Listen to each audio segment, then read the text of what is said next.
ogenze ku mutwe ogugamba nti okwegatta kw'abamanyi ku bukafiiri bw'abashiya. Kakati wano njagala ntandika okwanukula nga nawe otegedde gwe tuliko. Kati olwo ntandise mu bwennyini okwanukula. Kubanga njagala nnyo gwe bw'oba tokkiriza emikutu gyaffe mugiyitendekero y'abaseka n'abasekati kubeerako abapya abalingidde n'abalala obutambi gye bugenda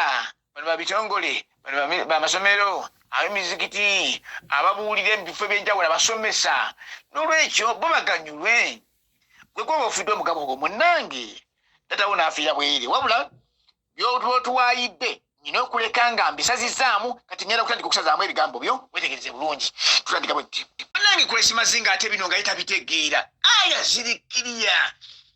zigamba ng'ozuukiza n'abafu omanyi omuntu omuto gy'amanyi enkuba gy'etonnya ye bw'alaba ng'asomyeko ku ttaala lyaliko naffe aboogenda tetuli baddiguliremu baddiguli bbiri ate ye si ddaala eryo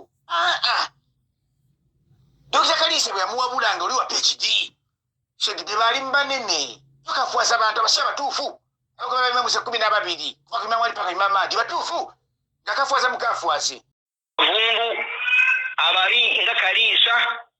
nebwo omanyi oli ku kifugi oli wa university nasema wanfu kwe kubeera nti nno zindi nga Kalisa omanyi omuntu omuto gy'amanyi enkuba gy'etonnya ye bw'alaba ng'asomyeko ku ddaala lyaliko naffe aboogenda tetuli baddiguliremu baddiguli bbiri ate ye si ddaala eryo Dr. Kalisa bwe yamuwabula nga oli wa PhD segide baali mbanene tukafuaza abantu abasya batuufu abagoba balimu musa 12 kuva ku wali paka imamadi batuufu nga kafuaza mukafuaze nebwo omanyi oli ku kifugi oli wa university mazima wanfu oli wa PhD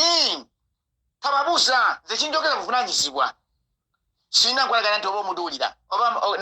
na bye tulagira idha bitawu ebizuusu ebizukanga fi ummati mu kibiina kyange segete falyudhiru alimu ilmahu omumanyi akoleki ayolese ilimu ye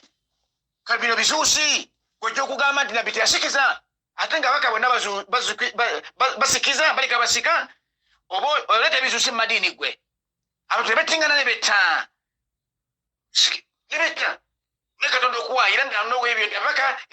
teyasobola